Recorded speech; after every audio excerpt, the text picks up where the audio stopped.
मैं हूँ दीपशिखा और आप सभी का स्वागत है मेरे चैनल रुद्राक्ष एजुकेशन में।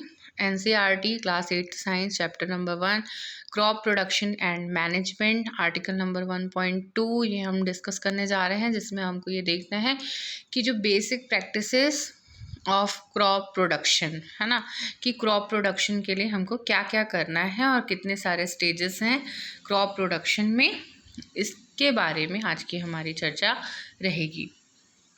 तो आगे चलते हैं। Cultivation of crops involve several activities undertaken by farmers over a period of time. You may find that these activities are similar to those carried out by a gardener or even by you when you grow ornamental plants in your house.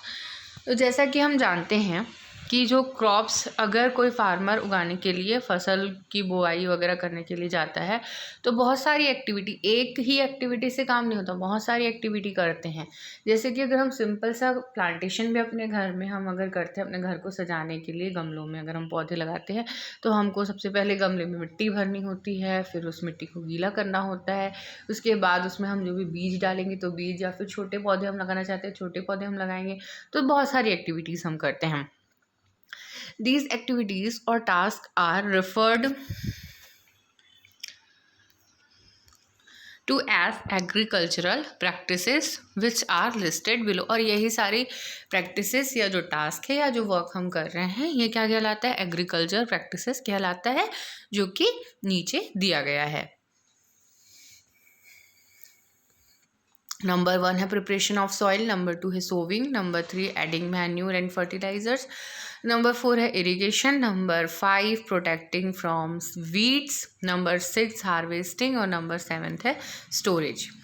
Okay, तो preparation of soil number 1 जो है कि सबसे पहले कि मिट्टी का तैयार होना जरूरी। भाई जिसमें हम फसल उगाने जा रहे हैं वो है मिट्टी, तो सॉइल का जो है मतलब तैयार होना बहुत ज़रूरी है। Preparation of soil is very important before cropping. Okay, the preparation of soil is the first step before growing a crop. ये first step है। One of the most important task in agriculture is to turn the soil and loosen it. हमको सबसे पहले soil को क्या करना है? नरम करना है। This allows the roots to penetrate deep into the soil। और ये जो गीली मिट्टी रहती है, ये इस गीली होने के कारण क्या होता है? जो रूट्स होते हैं, क्रॉप्स के जो रूट्स हैं या जो भी हम प्लांटेशन कर रहे हैं उसके जो रूट्स हैं वो अंदर तक जाएंगे, है ना, डीप इनटू द सॉइल। कहाँ? मिट्टी के अंदर तक वो जाएंगे। The loose soil allows the roots to breathe easily even when they go deep into the soil. अब जो नरम मिट्टी जो रहेगी वो रूट्स भी तो ब्रीथ करते हैं ना, उनके पास भी तो रेस्पिरेशन का प्रोसेस हो रहा है। बस अंतर उनमें और हम में केवल इतना है कि हम ऑक्सीजन इनहेल करते हैं और वो कार्बन डाइऑक्साइड इनहेल करते हैं, प्लांट्स जो होते हैं। ओके, तो आगे बढ़ते हैं। This allow the roots to penetrate deep into the soil. The loose soil always the roots to breathe easily even when they go deep into the soil। ये हो गया। Why does the loosening of soil allow the roots to breathe easily? अब ये ऐसा क्यों होता है? The loosened soil helps in the growth of earthworms and microbes present in the soil। जो आपकी नरम मिट्टी रहेगी वो किस में हेल्प करती है? आपके अर्थवॉर्म्स के ग्रोथ में। अर्थवॉर्म्स जो कि बारिश के दिनों में जो हमको केचुए घर में दिखते हैं ना, अर्थवॉर्म्स वही हैं, वो वहाँ पे भी होते हैं और वहाँ ज़्यादा मात्रा में होते हैं। And microbes present in the soil, these organisms are friends of the farmer since they further turn and loosen the soil and add humus to it। But why the soil needs to be turned and loosened? क्यों करना है? You have learned in the previous classes that soil contains minerals। soil में और क्या क्या है? Mineral है, water है एंड सम लिविंग ऑर्गेनिज्म है। ओके, अब ये जो लिविंग ऑर्गेनिज्म का क्या काम है? ये फर्टिलाइज करते हैं सॉइल को, उर्वरक शक्ति जो रहती है मिट्टी की वो उन लोग इंक्रीज करते बढ़ाते हैं। In addition, dead plants and animals get decomposed by soil organisms। In this way, various nutrients in the dead organisms are released back into the soil। These nutrients are again absorbed by plants। होता क्या है, जो आपके dead plants हैं, dead living organisms हैं, ये decompose हो जाते हैं माइक्रो ऑर्गेनिज्म के थ्रू, और ये डिकम्पोज होने के बाद उन्हीं प्लांट्स को वापस फर्टिलाइजेशन में हेल्प करते हैं। तो ये प्लांट्स के लिए क्या रहता है, हेल्पफुल रहता है। ओके, तो ये प्रोसेस यहाँ पे हो रहा है, और ये सारा प्रोसेस आपके लूज सॉइल में होगा, मतलब नरम मिट्टी, गीली मिट्टी में होगा।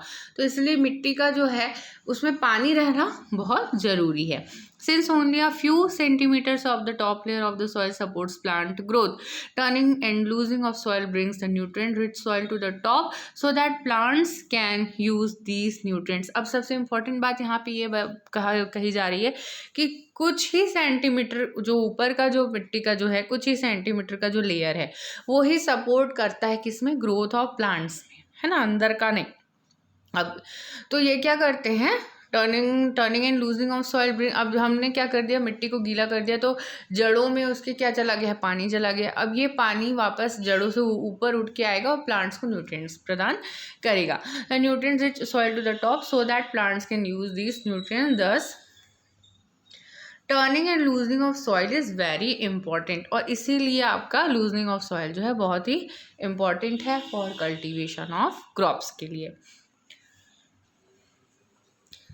आगे बढ़ते हैं। The process of loosening and turning of soil is called tilling और प्लगिंग। अब ये पूरा प्रोसेस क्या कहलाता है, टिलिंग या प्लगिंग कहलाता है।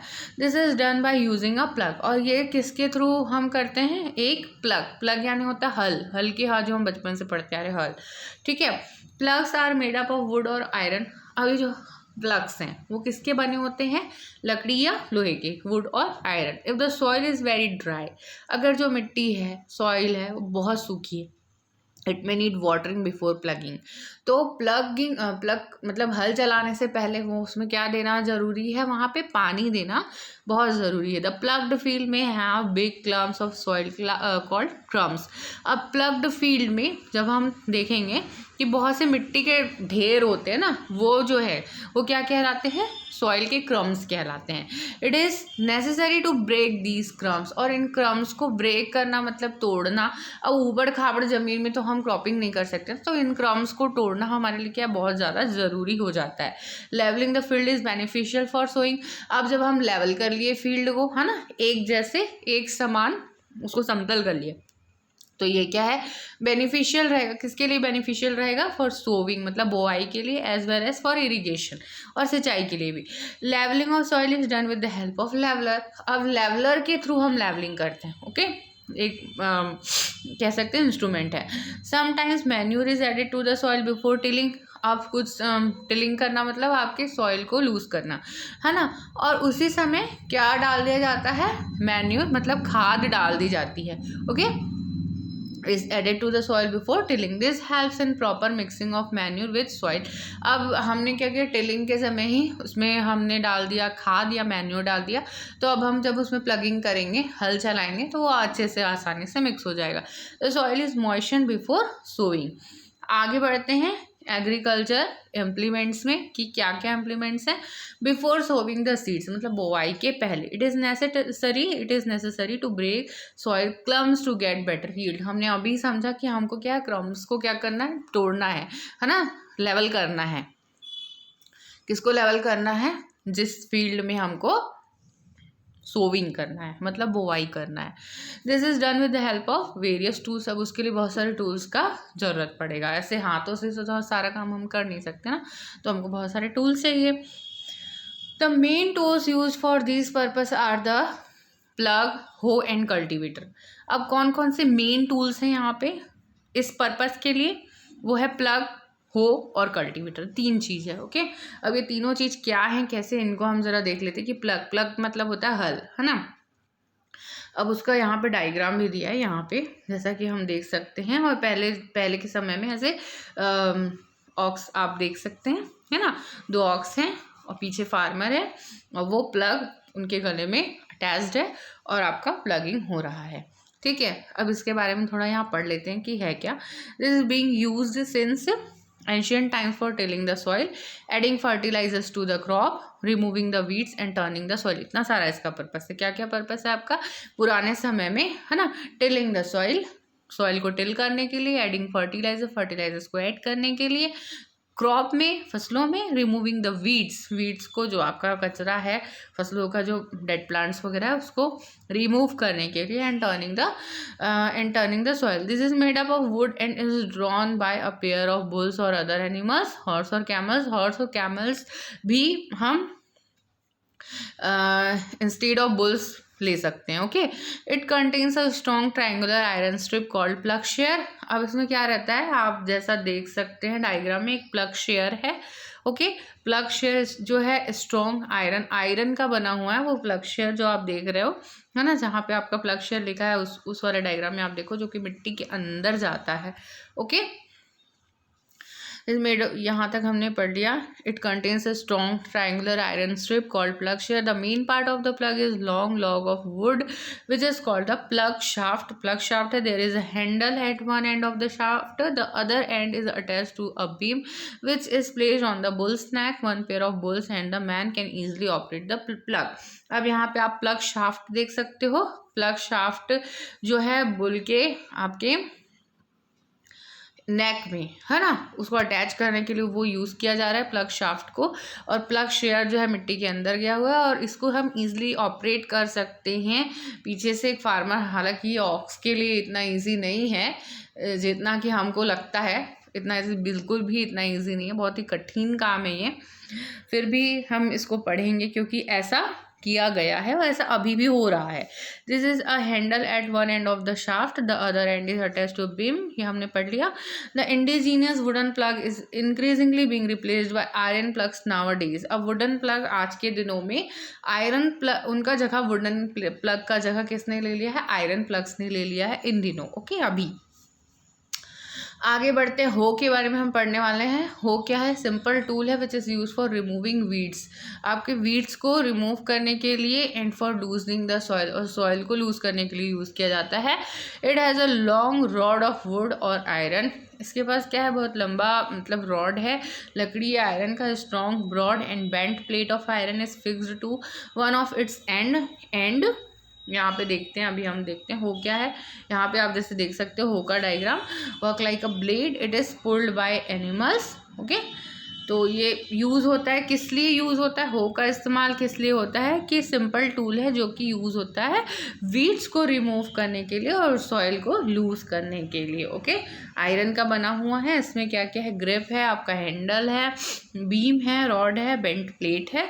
ओके, आपका ये जो रापा हम जो बोलते हैं ना, जनरल नॉर्मल है ना, लाइक दिस, तो इसको पकड़ के हम क्या कर सकते हैं, साफ सफाई कर सकते हैं। जो भी कचरा है वो जो डेड प्लांट्स है या जो प्लांट जो हमको छोटे छोटे प्लांट्स नहीं चाहिए अपने फील्ड में, वो हम इसको रिमूव कर सकते हैं। प्लांटेशन करते, गार्डनिंग अगर हम करते तो भी हम इसका यूज़ करते हैं, और हिंदी में नॉर्मल लैंग्वेज में हम इसको रापा ही बोलते हैं। ओके, इसमें हंसने वाली कोई बात नहीं है, जो है वो है। आगे बढ़ते हैं, cultivator. Normal days plugging is done by tractor driven cultivator. अब कल्टीवेटर क्या है, अभी जो प्लग के बारे में हमने पढ़ा, अभी जो हो रहा है कल्टीवेशन क्रॉप्स का, वो प्लगिंग जो है वो ट्रैक्टर ड्राइवन कल्टीवेटर के थ्रू हो रहा है। The use of cultivator saves labour and time. बहुत बिल्कुल सही है, आपके ऑक्स का जगह ट्रैक्टर ने ले लिया। ऑक्स जितना मेहनत कर रहे थे, जितनी ताकत लगा के, एनर्जी लगा के उसको खींच रहे थे, अब वो काम मशीन के थ्रू हो रहा है, तो ऑब्वियस सी बात है कि जल्दी होगा और लेबर और टाइम को बचाएगा। ठीक है, देखिए यहाँ तक हो गया। अब हम पढ़ते हैं 1.4 सोविंग। सोविंग मतलब होता है बोआई, है ना। सोविंग मतलब होता है बोआई। Sowing is an important part of crop production. ये इम्पॉर्टेंट पार्ट है ना क्रॉप प्रोडक्शन का। Before sowing good quality clean and healthy seeds of a good variety are selected. मतलब अब देखो, बीज को हम बोने जा रहे हैं तो हमको गुड क्वालिटी ऑफ सीड्स चाहिए ना। सीड्स और वीड्स दो चीज़ें हैं। सीड्स मतलब SEED, सीड्स मतलब होता है बीज जिनको बोते हैं, और वीड्स मतलब होता है आपकी फसलों में जो कचरा जिसको बोलते हैं, जो हम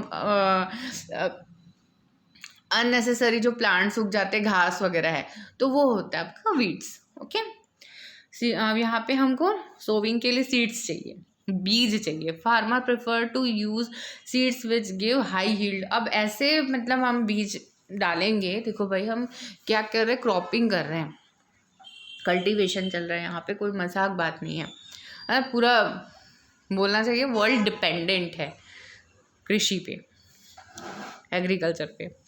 तो अब उसके लिए बेटर सीड्स ही लेंगे ना।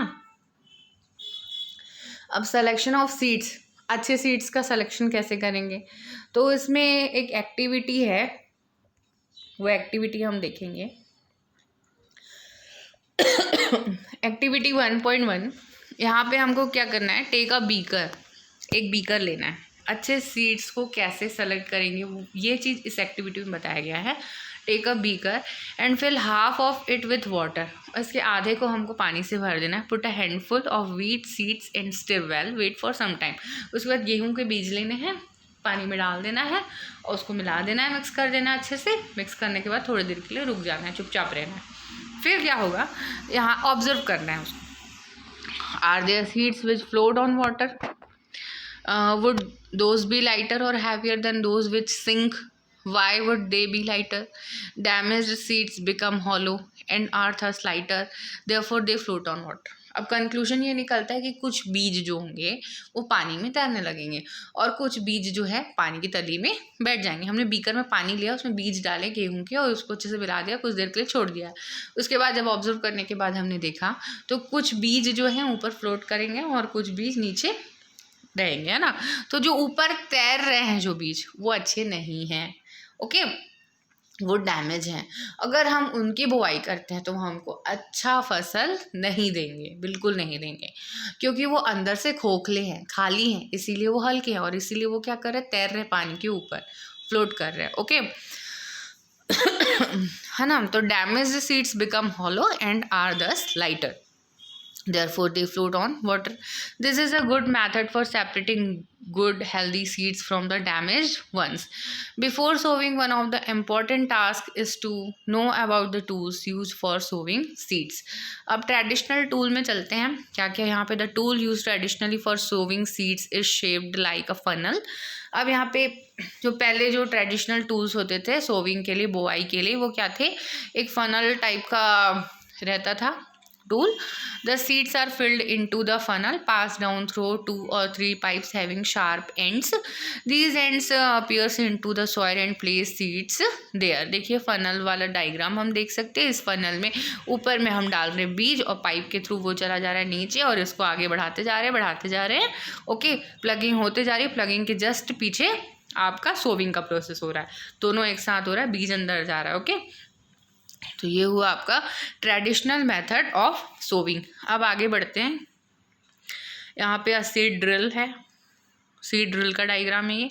अब सीड ड्रिल देख लेते हैं। नाउ अ डेज सीड ड्रिल, अभी तो हमने ट्रेडिशनल मेथड देखा, अभी हम सीड ड्रिल के थ्रू ये समझेंगे कि अभी के समय में जो सोविंग का प्रोसेस है वो कैसे होता है। Nowadays the seed drill is use for sowing with the help of tractors, okay, tractors के थ्रू होता है। This sows the seeds uniformly at equal distance in depth. अब ये जो सोस हैं उनका क्या काम है, बीजों को एक समान और मतलब यूनिफॉर्मली मतलब एक समान समतल रूप से और इक्वल डिस्टेंस, जो बीजों के जो बीच का जो गैप रहेगा, है ना, जो सीड्स के बीच का जो गैप रहेगा वो सेम रहेगा, इक्वल डिस्टेंस पे रहेगा और इक्वल गहराई पे, है ना, इक्वल डेप्थ पे, मतलब अंदर तक उतना ही सारे बीज एक समान क्या होंगे, सो होंगे या उनकी बुवाई होगी। It ensures that seeds get covered by the soil after sowing. This protect seeds from being eaten by birds. अब उसके बाद कवर हो जाएगा, ठीक है, जैसे ही बीज अंदर गए मिट्टी से वो कवर हो गया, ठीक है। और दिस प्रोटेक्ट्स, अब इससे क्या होगा, बीजों को चिड़िया लोग खा जाते थे ना, जिसके मतलब चिड़िया लोग ना खाएं इसके लिए वो, अरे वो एक लगा रहता है ना खेतों में, उसको क्या बोलते हैं, बिल्कुल ध्यान नहीं आ रहा है, कार्टून्स वगैरह में पहले दिखाया जाता था। ओके, जो भी बोलते होंगे, हाँ। तो पहले वो लग रहा था, अभी हम इसका यूज़ करेंगे तो हम बर्ड्स से प्रोटेक्ट कर सकते हैं सीड्स को। Okay, sowing by using a seed drill saves time and labour. अब बिल्कुल सही भाई, अब ये तो क्या है, ट्रेडिशनल मेथड से हम जान ही रहे हैं। अगर हम आज के दिनों के अच्छे अच्छे कह सकते हैं टूल्स वगैरह का यूज़ करेंगे तो हम अपना लेबर और टाइम दोनों बचा सकते हैं, क्योंकि साफ़ सफाई के लिए भी झाड़ू और पोछा के अलावा और दूसरा बहुत सारा मशीन आ गया जिसका अगर हम यूज़ करें तो हम लेबर, टाइम और पानी, बहुत सारी चीज़ें हम बचा सकते हैं उन मशीन्स का यूज़ करके। एक एग्जांपल था ये।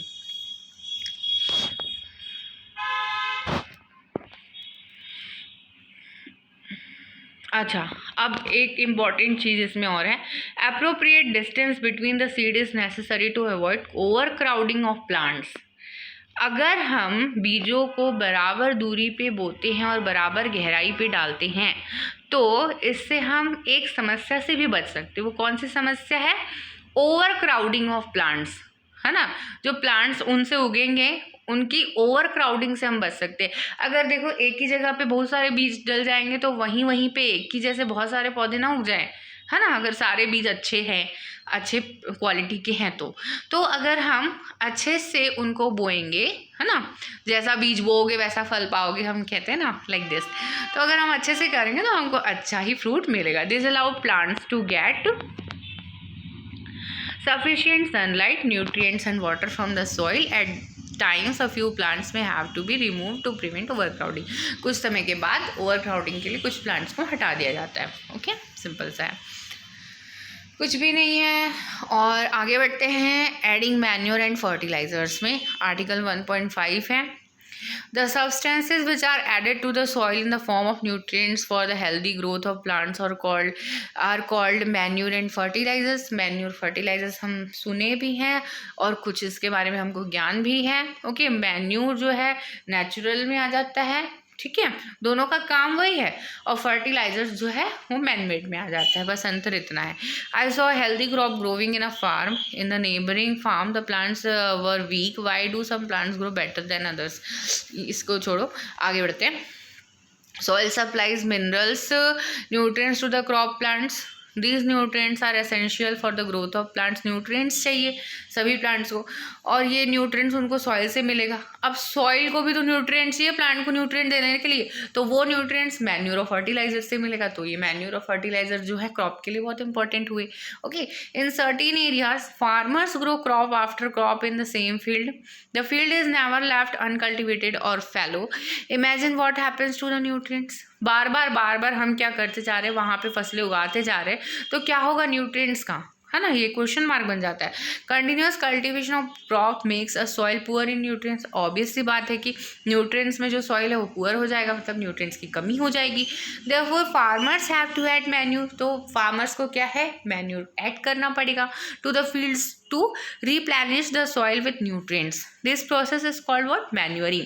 ये प्रोसेस मैन्यूर, मतलब मैन्यूर प्लगिंग करते समय या मैन्यूर भी मिला सकते हैं। ओके, ये प्रोसेस आपका मैन्यूरिंग कहलाएगा। इम्प्रॉपर और insufficient manuring results in weak plants. अगर हमने ये काम अच्छे से नहीं किया तो हमको वीक प्लांट्स मिलेंगे, जैसा बीज बोएंगे वैसा फल पाएंगे, ठीक है। Manure is an organic substance obtained from the decomposition of plants or animal waste. Farmers dump plant and animal waste in pits at open places and allow it to decompose. The decomposition is caused by some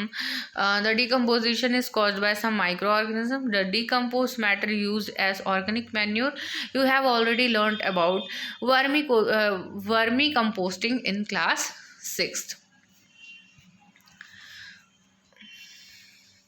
manure जो है वो organic substance है जो कि कहाँ से मिलेगा, decomposition of plants और एनिमल वेस्ट से मिलेगा। जो मैन्यूर बनाने का भी जो प्रोसेस होता है, गड्ढा खोद के उसमें बहुत सारे गोबर और जितने भी कचरे होते हैं, सब्जियों के कचरे, जो भी बायोडिग्रेडेबल वेस्ट है, उस गड्ढे में हम डाल जाते हैं, छोड़ देते हैं, बहुत दिनों तक उसको छोड़ देते हैं ढक के। उसके बाद वहाँ पे अपने आप मैन्यूर फॉर्म हो जाता है। उस मैन्यूर का यूज़ किया जाता है आपके क्रॉपिंग में। Okay, the decomposition is caused by some micro organism. Obviously बात है, कीड़े कुछ भी चीज़, अगर हम रोटी को भी ऐसे बना के रख दें ना तो उसमें 2 से 3 दिन के बाद उसमें वो लग जाता है आपका फंगस, तो माइक्रो ऑर्गेनिजम्स है ना, माइक्रो ऑर्गेनिज्म का काम ही क्या है, उनको डिकम्पोज करना, वो भी तो खाएंगे, जिंदा कैसे रहेंगे, ठीक है। The decompose matter used as organic manure, और यही डिकम्पोज मैटर यूज़ होता है आपके ऑर्गेनिक मैन्यूर में। और क्लास 6 में एक वर्मी कंपोस्टिंग, यही जो मैंने अभी थोड़ी देर पहले बताया गड्ढे खोद के, तो ये वही था, ठीक है। तो हमने इसको पढ़ा भी है।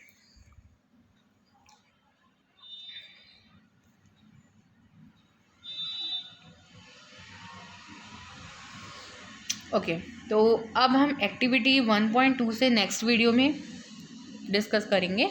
आज के लिए इतना ही।